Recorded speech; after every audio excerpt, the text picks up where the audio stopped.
Considerado por muitos aviadores o avião mais bonito do mundo, o Vickers VC-10 foi um avião à frente do seu tempo. Trazia várias inovações para cumprir rotas que outros aviões daquela época não seriam capazes. Apesar de ter um futuro promissor, esse avião comercialmente fracassou.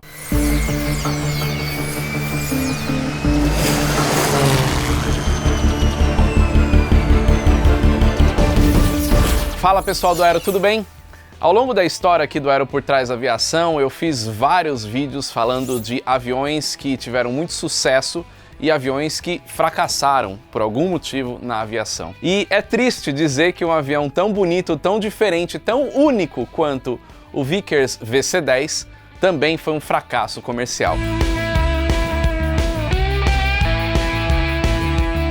Antes eu quero te falar das novas camisetas da loja Aero por Trás da Aviação, que é a coleção dos maiores fabricantes do mundo de aviões, Boeing, Airbus e Embraer. E hoje eu estou usando essa camiseta do Airbus A380. A gente está trazendo de volta essa coleção em novas cores. Então, se você gostou, vai lá na loja Aero por Trás da Aviação, o link está aqui na descrição, ou nesse QR Code é só escanear para já adquirir a sua. Não perde tempo, o estoque ainda está completo, mas está indo rápido, então se você quiser garantir o seu tamanho e a estampa que você gostou, já vai lá terminando o vídeo e já adquire a sua camiseta Aero por Trás da Aviação.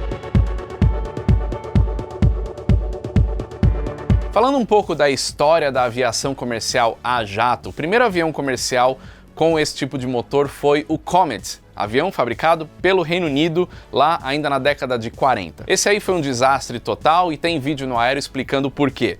Depois veio o americano Boeing 707, que aí sim, total sucesso. Um avião que mudou para sempre a aviação comercial. Naquela época, muitos aviões com esse tipo de motor começaram a surgir. Nos Estados Unidos, Boeing 707 e Douglas DC-8 já estavam reinando, mudando completamente o rumo das companhias aéreas. Todas elas queriam adquirir esses jatos para poder cumprir rotas que antes não eram possíveis com aviões com motor a pistão. E esses aviões têm algo em comum. Todos eles com 4 motores. Acontece que naquela época ter 4 motores não era só uma questão de mais potência, mas também uma questão de segurança. Afinal de contas, os motores a jato ainda não eram tão confiáveis e tão potentes como os de hoje. Então, os aviões precisavam ter 4 motores para garantir que o avião ia continuar voando caso falhasse um, ou até 2. Então era mesmo essa questão de redundância. Só que tanto o Boeing 707 quanto o Douglas DC-8 tinham motores embaixo das asas. E aí a Vickers trouxe o conceito de motores na cauda. 4 motores. Os únicos aviões com essa característica até hoje são o Vickers VC-10, o Ilyushin IL-62, lá dos soviéticos, e também o jato executivo, o primeiro jato executivo, o Lockheed Jetstar. O Lockheed Jetstar a gente ainda não fez vídeo. Se você quiser, deixa aí nos comentários a sugestão. Mas o Ilyushin IL-62 tem um vídeo completo aqui no Aero por Trás da Aviação contando essa história. Agora, por que os britânicos tiveram a ideia e a necessidade de criar o Vickers VC-10? Tudo começou lá nos anos 50, quando o americano Boeing 707 ganhava muito mercado e a britânica BOAC, British Overseas Airways Corporation, não pensou diferente. Essa companhia aérea britânica fez a encomenda de 15 jatos Boeing 707 ainda em 1956, antes do avião ser certificado. Mas a companhia percebeu que aquele avião não seria capaz de cumprir determinadas rotas que eles faziam.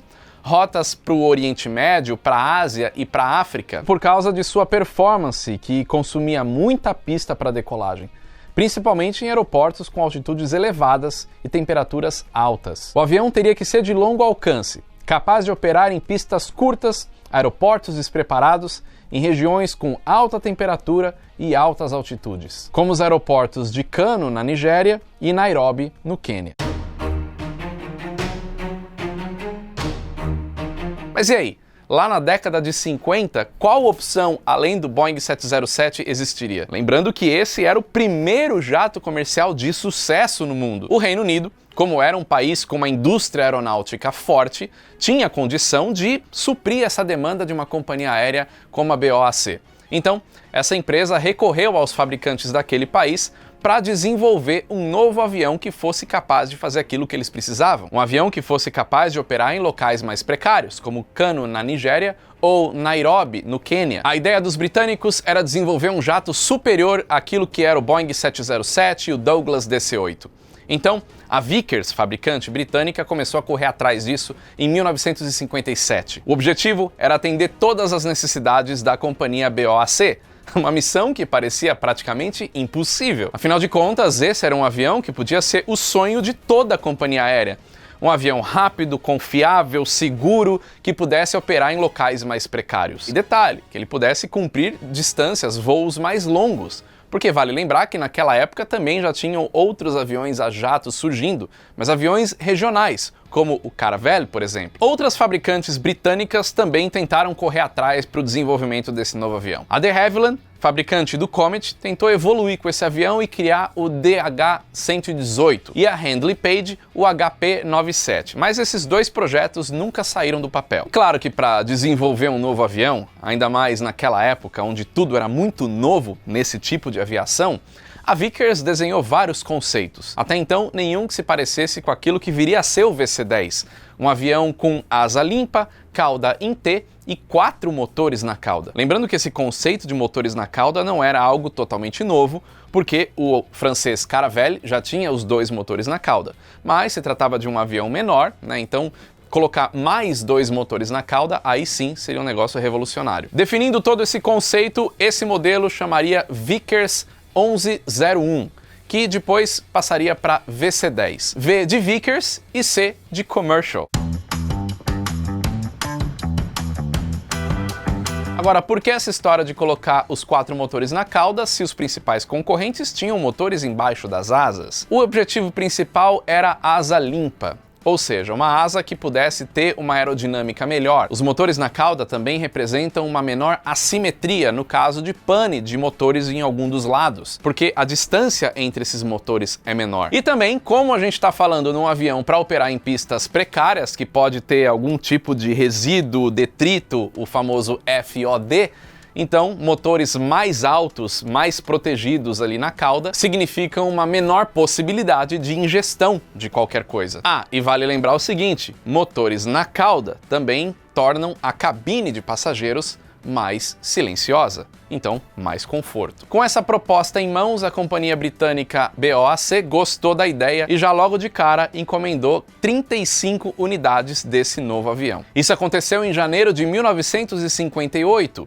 e a proposta do novo VC-10 era transportar por volta de 135 passageiros, divididos em uma configuração de 2 classes, muito parecido com o seu concorrente americano, o Boeing 707. O avião teria mais de 48 metros de comprimento, mais de 44 metros e meio de envergadura e mais de 12 metros de altura. Velocidade máxima de 935 km por hora, um teto operacional de 38 mil pés ou 11.580 metros e com um alcance de 10.800 km, ou seja, o avião poderia sair lá do Reino Unido e ir para países da África, da Ásia ou do Oriente Médio sem precisar fazer escala. O avião seria equipado com 4 motores britânicos Rolls-Royce Conway 540, de 21 mil libras de empuxo cada um. O avião parecia muito promissor. Levava os 4 motores, que era o padrão da época, por segurança e potência, mas o negócio começou a perder o rumo por conta de um problema, ou uma solução. Os países para onde o avião voaria começaram a melhorar sua infraestrutura. Os aeroportos começaram a passar por melhorias, aumentando o tamanho de pista. Então, um avião especificamente para esse tipo de operação começou a não fazer mais sentido. Mas isso não impediu que a Vickers corresse atrás para lançar o seu avião, o VC-10, o quanto antes. Porque apesar disso, o avião seria muito bom. Então, poderia chamar a atenção de várias companhias aéreas do mundo inteiro. A ideia da fabricante britânica era tornar o avião mais atrativo. Então, eles lançaram uma nova versão com quase 4 metros a mais de fuselagem. Essa nova versão foi nomeada de Super VC-10. O avião com 174 passageiros poderia carregar mais combustível e ter um alcance melhor. Isso poderia então reduzir o custo por assento, tornando o avião ainda mais atrativo. Os motores também foram aprimorados. Agora seria o Rolls-Royce Conway 550, com mais de 22 mil libras de empuxo. Com essa nova versão, esse avião chegava ao mercado como o VC-10 Standard, que é aquela primeira que eu falei, e o Super VC-10. A BOAC reduziu então a encomenda original de 35 unidades do VC-10 Standard para 15, e aí pegou mais 30 unidades do Super VC-10. O VC-10 Standard fez o seu primeiro voo em junho de 1962 e ele foi introduzido ao mercado em abril de 1964. Já o Super VC-10, versão alongada, fez o seu primeiro voo em maio de 1964 e entrou no mercado quase um ano depois, em abril de 1965. Conforme planejado pela companhia aérea britânica que iniciou toda essa ideia de um novo avião, a BOAC, o VC-10 Standard foi amplamente utilizado para rotas que conectavam o Reino Unido a países da África, Oriente Médio e Ásia. Lembrando que países desses continentes naquela época ainda faziam parte do Reino Unido, por isso que eles tinham essa grande necessidade de conectar tudo. As rotas mais longas eram feitas pelo Super VC-10. Nessas alturas, em meados dos anos 60, início dos anos 70, o VC-10 já era uma figurinha conhecida nos principais aeroportos do mundo, inclusive aqui no Brasil. O avião operou aqui no aeroporto do Galeão, no Rio de Janeiro, pela companhia aérea britânica British United Airways até o início dos anos 70. E por conta da característica dos motores na cauda, asa limpa, que proporciona um voo mais suave, o VC-10 acabou rapidamente se tornando favorito dos passageiros. Então todas as qualidades daquele avião acabaram refletindo em uma maior taxa de ocupação. O avião era muito promissor e muitos aviadores, muita gente que gosta de aviação, na época considerou o VC-10 como o avião mais bonito do mundo. No início dos anos 70, a BOAC registrou um aumento de 40% de passageiros em voos transatlânticos, superando a ocupação dos aviões americanos Boeing 707 e Douglas DC-8. Aí você já deve estar se perguntando, ok, se o avião era tão bom, todo mundo gostava de voar nele, já tinha superado a ocupação do 707 DC-8, por que a gente não viu esse avião vendendo um monte e dominando as companhias aéreas no mundo todo? Porque nem sempre o mais confortável, o mais bonito, o mais eficiente é o que ganha mais mercado. Parece um negócio estranho de dizer, porque tudo isso que eu tô falando soa como o que as companhias aéreas querem em um avião. Só que o primeiro problema é que tanto o Boeing 707 quanto o Douglas DC-8 vieram antes. O 707, 6 anos antes, o DC-8, 5 anos. Para uma companhia aérea que já tem toda a sua estrutura para operar um determinado tipo de avião, mudar tudo isso para receber um novo avião, que eles nem sabem exatamente como que vai ser junto ao fabricante e tudo mais, é complicado, demora. E tem outros fatores envolvidos, como o custo de aquisição e o custo operacional. No final das contas, o que as companhias aéreas querem é preço, porque eles precisam repassar isso para os passageiros. Quanto mais em conta aquele avião, quanto mais fácil de operar, melhor para os passageiros, melhor custo de passagem aérea. Então, o alto custo de aquisição do Vickers VC-10 acabou afugentando potenciais clientes, que preferiam ficar com o 707 ou o DC-8. Aí esse negócio todo de melhor performance, melhor conforto, tudo isso acaba sendo esquecido quando o valor de aquisição e o custo operacional falam mais alto. Em função disso, esse avião que parecia tão promissor acabou indo para o caminho do fracasso naquela época. No total, foram produzidas 54 unidades do VC-10, sendo 32 unidades da versão Standard e 22 unidades do Super VC-10. A BOAC foi de longe a maior operadora do avião, com 17 VC-10 Standard e 18 Super VC-10. Tanto o Boeing 707 quanto o Douglas DC-8 tiveram de longe muito mais sucesso com muito mais vendas. O 707 passou de 1.000 unidades, o DC-8 mais de 700 unidades. E apesar de não parecer tão pouco assim, 54 unidades, eu vou te falar que é, porque nem sequer fechava a conta de produção da Vickers. Para o programa de construção desse avião ficar no 0 a 0, a fabricante teria que ter vendido pelo menos 80 unidades. Vendeu 54. Então ficou muito abaixo do esperado. Eu nem estou colocando nessa conta aqui o avião mais parecido com o VC-10, o Ilyushin IL-62, porque O Ilyushin Il-62 era um avião soviético fabricado naquela região, principalmente para atender companhias aéreas daquela região. Então, eles não venderiam para o Ocidente. Mas mesmo assim, o Il-62 teve aproximadamente 300 unidades fabricadas. A BOAC foi até a década de 80 operando o VC-10. Depois, 14 unidades dessa companhia aérea foram convertidos para versões militares operadas pela Royal Air Force, a Força Aérea Real Britânica. O objetivo desse avião lá era transporte de carga e tropas. Nos anos seguintes, os Super VC-10 também foram para a Força Aérea Real Britânica com o objetivo de ser avião reabastecedor, avião tanque. E como avião militar, o VC-10 foi amplamente utilizado no Reino Unido. A operação desse avião acabou recentemente, um pouco mais de 10 anos atrás. O último VC-10 fez o seu último voo no dia 25 de setembro de 2013.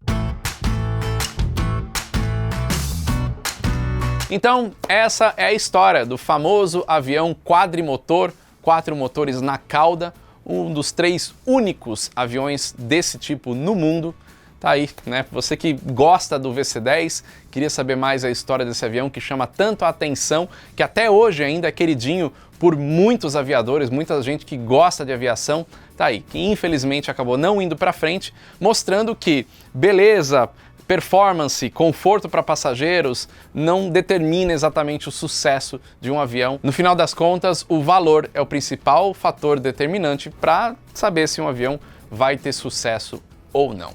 Se você gostou do vídeo, não esquece de curtir, compartilha também com quem você puder. E agora eu te convido a ir lá na loja do Aero por Trás da Aviação, adquirir um produto da nossa família de aviadores, né, agora com essas estampas das maiores fabricantes do mundo, e tem novidade chegando também, novas estampas em breve eu vou falar aqui. E para você assistir mais vídeos aqui do Aero por Trás da Aviação, estou sugerindo esses dois, já que eu falei do Ilyushin Il-62, ó, o outro avião quadrimotor, estou deixando aqui para você assistir, e claro, toda a história do Boeing 707 para você assistir também. Lembrando que também tem vídeo do Douglas DC-8.